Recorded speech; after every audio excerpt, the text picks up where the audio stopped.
اور طرح طرح کے جو نٹس ہیں وہ گرو کر رہے ہیں، اور ادھر ہی وہ سیل بھی ویلیویشن کر کے سیل بھی وہاں پہ ہو رہے ہیں. ہمارے بازاروں میں جائیں تو ہمیں سموسے پکوڑے نظر آتے ہیں، ہم ہاں وہی جی، کھاتے ہیں، اس سے اپنے صحت کو برباد کرتے ہیں. تو ہمیں اس طرف آنا چاہیے، تھوڑی سی جدید اس کی طرف آنا چاہیے. بالکل ایسا ہی ہے. ہم ساری زندگی پکوڑے سموسے کھاتے رہتے ہیں. جب بیمار ہو جاتے ہیں تو ہمارے رشتہ دار بیڈ پہ پڑے ہونے کے لیے فروٹ لے کے آتے ہیں. مریض فروٹ کھا رہا ہوتا ہے اور رشتہ دار باہر کینٹین پہ پھر پکوڑے سموسے نہیں، وہ کھا رہے فروٹ ہوتے بھی میں جو تیمارداری کھلاتے ہیں وہی کھا رہے ہوتے ہیں، ہیں. کیونکہ مریض کنڈیشن میں ہوتا نہیں کہ وہ فروٹ کھا سکے. یہ بتائیے کہ گوادر میں جو زمینوں کی خرید و فروخت ہے جی، اس میں قانونی پیچیدگیاں کیا ہو سکتی ہیں اور ان سے نپٹا کیسے جا سکتا ہے؟ قانونی پیچیدگیاں وہی سسٹم ہے تقریباً آلموسٹ جو پنجاب کا سسٹم ہے، وہی ریونیو ڈپارٹمنٹ ہے، وہی پٹواری سسٹم ہے. لیکن گوادر کی کچھ زمینیں ابھی کمپیوٹرائز ہو چکی ہیں، اور وہاں پہ ایکسٹرا جو چیز ہے، جس طرح سی ڈی اے ہے، کیپٹل ڈیولپمنٹ اتھارٹی گوادر میں، کیونکہ چائنیز ہے، اسمارٹ پورٹ سٹی ہے. میں آپ کی ذرا نالج میں اضافہ کرتا چاہوں کہ پاکستان کے اندر صرف 2 ہی شہر ہیں جو کہ کسی ماسٹر پلان کے تحت جن کی کنسٹرکشن ہو رہی ہے. ایک اسلام آباد تھا اور دوسرا گوادر ہے. تو یہ اسمارٹ پورٹ سٹی، اس کا ماسٹر پلان جو ہے وہ آ چکا ہے، جس کو گوادر ڈیولپمنٹ اتھارٹی ایک قائم کی گئی ہے، جی ڈی اے جس کو بولتے ہیں، وہ اس کو واچ کر رہی ہے. اور ریونیو ڈپارٹمنٹ اس جو ہے وہاں کا گوادر کا، وہی ٹرانسفر کا جو پروسیجر اس کو کمپلیٹ کرتا ہے، اس کا جی پی ایس وغیرہ ڈیمارکیشن. تو ٹرانسپیرنٹ سسٹم ہے گوادر میں. ایسا کسی قسم کا کوئی ایشو آج تک ہمارے سامنے آیا نہیں. اگر کوئی چھوٹا موٹا ایشو آ بھی جاتا ہے تو وہاں پہ ایک جرگہ سسٹم ہے، کمیٹیاں بنی ہوئی ہیں، ایسوسیشنیں ہیں بزنس کی، ریلٹرس کی، چیمبر کی، اسی میں بیٹھ کے اس کو سارٹ آؤٹ کر لیا جاتا ہے. سچ کوئی عدالتوں کے اندر میں نے نہیں پچھلے 10 سالوں میں دیکھے کہ بہت زیادہ کوئی دیوانی کیس چل رہے ہو، یا کسی نے شفا کیا ہو، یا کسی کی زمین پہ کوئی قبضہ کیا ہو. لوگ کافی کوآپریٹیو ہے وہاں پہ ایسا کوئی ایشو نہیں ہے کسی بھی قسم کا. اگر کسی کا کوئی ہو اگر ایشو تو ہم بیٹھے ہیں انشاءاللہ اس کو حل کریں گے. اگر کسی کو ہوا ہو تو لوگ کہہ رہے ہیں رومرز پہ بات چلتی ہے جی فلاں گیا تو اس کی زمین پہ قبضہ ہو گیا. تو میں کہتا ہوں یار کسی کا اگر ہوا ہے تو ہمارے پاس آئے، ہم بیٹھے ہوئے ہیں گوادر میں، ہم اس کا مسئلہ حل کروائیں گے. آپ کے خیال میں گوادر میں زمین کی خریداری طویل مدتی پوٹینشل اس کے اندر ہے یا نہیں ہے؟ بالکل جی، پوٹینشیل ہے. جس جگہ پہ ہم بیٹھے ہیں، میں اسی کی اگزامپل دیتا ہوں. آپ اپنے ارد گرد دیہات میں نظر دوڑا لیں کہ ایک مرلہ اگر آپ کو کوئی 2-4 لاکھ سے کم ملتا تو مجھے بتا دیں. ایسے ہی مرلے گاؤں کی کے اندر قیمت تو ہے، 4 لاکھ روپے سے کم نہیں مرلے ہے. کی بات کر رہا ہوں. تو اگر ایک ایسا شہر جو کہ آپ کا پورٹ سٹی ہے، ماسٹر پلان کے تحت بن رہا ہے، جس کی پورٹ فنکشنل ہو چکی ہے، جس کا انٹرنیشنل ایئرپورٹ کمپلیٹ ہو چکا ہے، اس میں اگر آپ کو 8 کنال کا پلاٹ، ایکڑ کا پلاٹ اگر آپ کو 1.5، 2، 2.5، 3 لاکھ کا مل رہا ہے لوکیشن کے حساب سے، تو میرے خیال میں تو مفت ہے. وہ تو 1,000-1,200 روپے مرلے کے حساب سے آپ کو پڑ رہا ہے. تو آپ 10 مرلے اس میں لے لیں، ہزاروں میں آپ کر لیں نا انویسٹمنٹ. کیونکہ جیسے یہ ایئرپورٹ فنکشنل ہونا ہے اور ایکٹیویٹیز وہاں پہ سٹارٹ ہونی ہے، لوگوں کا آنا جانا ہونا، تو یہ ریٹس تو نہیں ہونے نا. پھر کراچی آپ کے سامنے ہے کہ ریٹس وہاں پہ ایکڑوں میں تھے، اب وہ گزوں میں آ گئے ہیں، فٹوں میں آ گئے ہیں. اسلام آباد کی اگزامپل آپ کے سامنے ہے.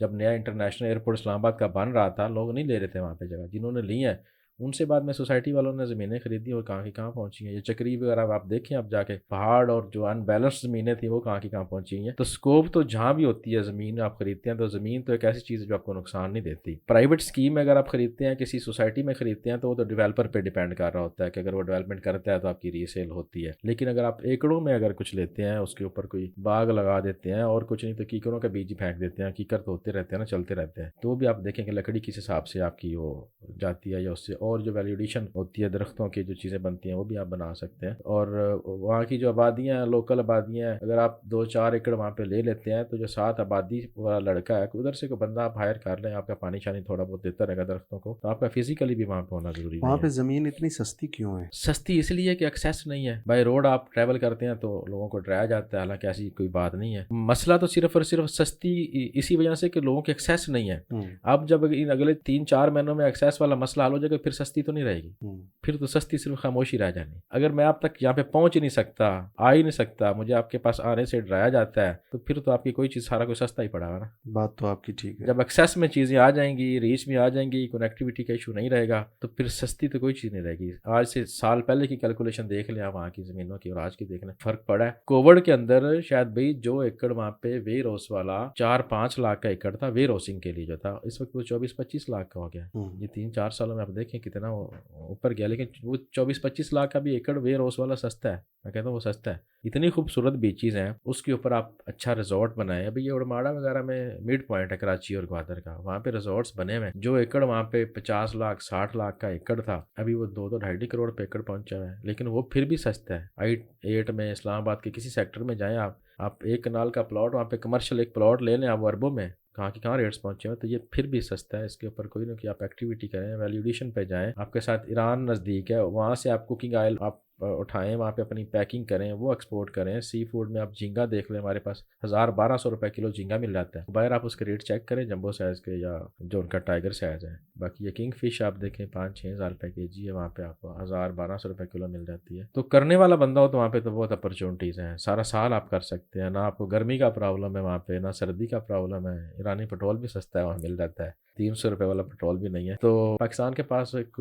جو جنت کا ٹکڑا ہے وہ میرے خیال میں اسے کام نہیں ہے گوادر، لیکن مسئلہ یہ ہے کہ آپ کے اسی سوال کی طرف آتا ہوں کہ سستا اس لیے ہے کہ لوگ جا نہیں رہے، تو میں اپنے اڑ پہ تو کوشش کرتا رہتا ہوں کہ میکسیمم جو لوگ ہیں وہ آئیں، وزٹ کریں، دیکھیں، کئی لوگ گئے بھی ہیں وہاں پہ، سیٹ بھی ہوئے ہیں، وہاں پہ ہر کام ہو سکتا ہے، گاڑیوں کی وہاں پہ لاتعداد گاڑیاں ہیں، وہاں پہ میکینک جو بیٹھا ہے وہ بھی اچھی پیسے کما رہا ہے، جو اے سی میں ٹیکنیشین بیٹھا ہے، کوئی فریجوں کا کام کرنے والا بیٹھا ہے، تو یہاں کی نسبت وہاں پہ زیادہ وہ وہاں کے فنکار جو ہے۔ مقامی لوگ ہیں وہ اپنی جی، زمین کو کاشت کیوں نہیں کرتے اور اتنی سستی کیوں بیچ رہے ہیں؟ کیا مائنڈ یہ سیٹ سستی والا تو میں نے آپ کو جواب دے دیا کہ کنیکٹیویٹی نہیں ہے اور وہاں پہ لوگ ہمارے جا نہیں پا رہے، اور مائنڈ سیٹ ایک جو ہے نا وہ بھی نہیں ہے کام کا، عربک مائنڈ سیٹ کے لوگ ہیں، مہمان نواز ٹائپ لوگ ہیں، لیکن وہ مطلب جس طرح ہمارے علاقے میں کچھ خاندان یا کچھ قومیں ایسی ہیں جو کہ زراعت وغیرہ میں دلچسپی رکھتی ہیں، باقی لوگوں کو نہیں رکھتے، تو وہاں مطلب پہ جو ہے نا